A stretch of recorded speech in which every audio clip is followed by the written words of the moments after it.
There is a genre of games out there called simulation strategies, and there are plenty of types of them. You could manage a football team, you could control a city, you could even control somebody's life.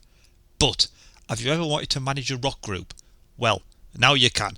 Ladies and gentlemen, here is Noobs' game review of Rockstar Ate My Hamster on the Amiga. Back in 1988, a game designer, Colin Jones, created Rockstar Ate My Hamster. The name was inspired by the 1986 Sun headline, Freddy Star Ate My Hamster. The game was released on the Codemasters label on such formats as the Amstrad CPC, the ZX Spectrum, Commodore 64, the Atari, and this version we're looking at today, the Amiga. The plot, such as it is that Cecil Pitt and his sidekick Clive want to get out of the circus business, and they use the £50,000 inheritance Clive has got to kickstart their music manager business.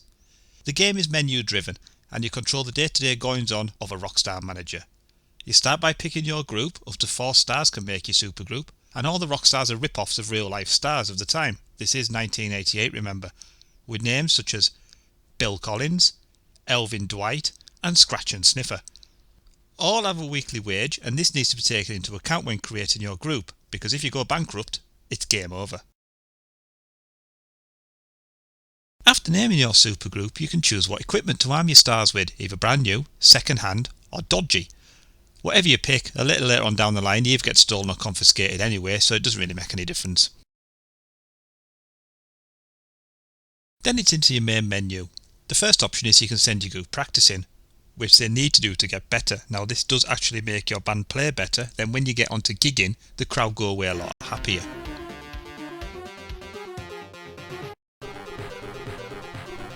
You can go on tour, and this is the game's money making scheme. You can choose the venues, you choose the price per ticket and how many days you're going to go on tour for, then off you go.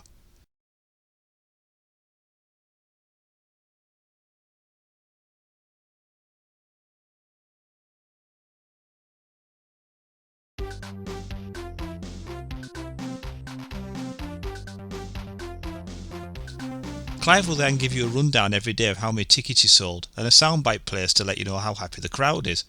It is better to start off with low prices and low venues, otherwise it will cost you more to put on the tour than what you actually make back.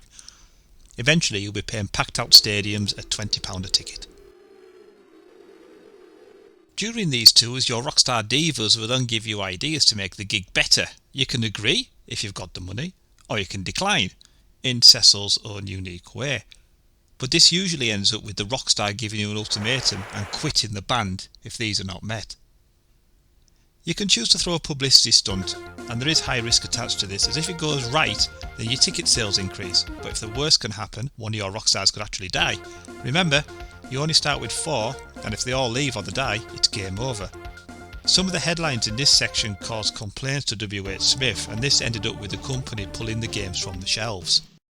Giving gifts to your stars helps keep them sweet, and this stops them from making demands later on in the game. They range from various prices, but again remember, you don't want to be going bankrupt if you run out of money. After a month or so you were offered a recording deal.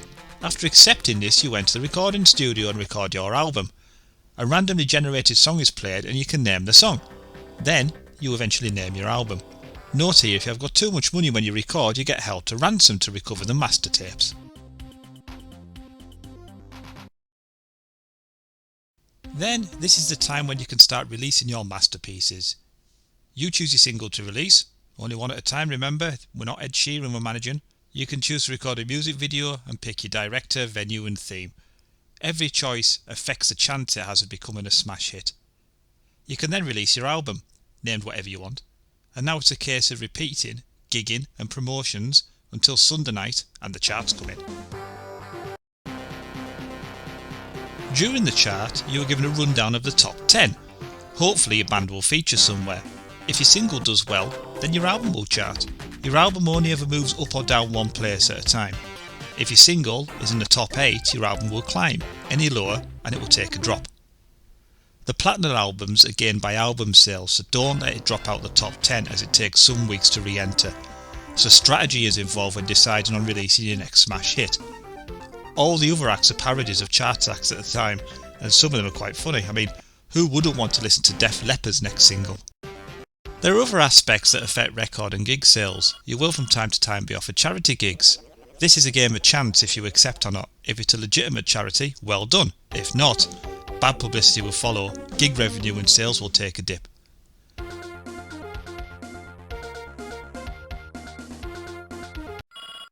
You are offered sponsorship and the money is tempting, however, later on in the game these always end up with the sponsor being involved in some controversy.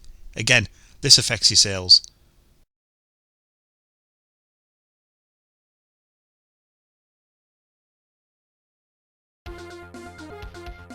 You will also at some point find out that an organisation in Korea is bootlegging your music, and whatever choice you make to deal with that, it's going to cost you money.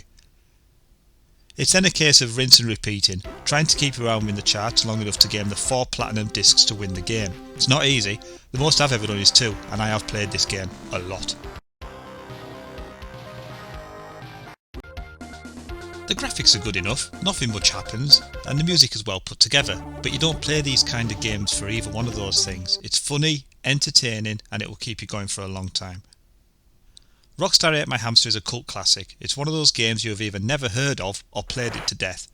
I was definitely in the latter category. Ever since I've seen it reviewed back in Amstrad Action, I saved up all my pocket money and spent the $8.99 a copy in Boots. Happy days. So there you have it. It's great. It's one of my favourites. I hope it's one of yours. So for new game reviews, thank you and good night. Thanks for watching. Don't forget to like and subscribe, and I'll see you next time on Noob Game Reviews.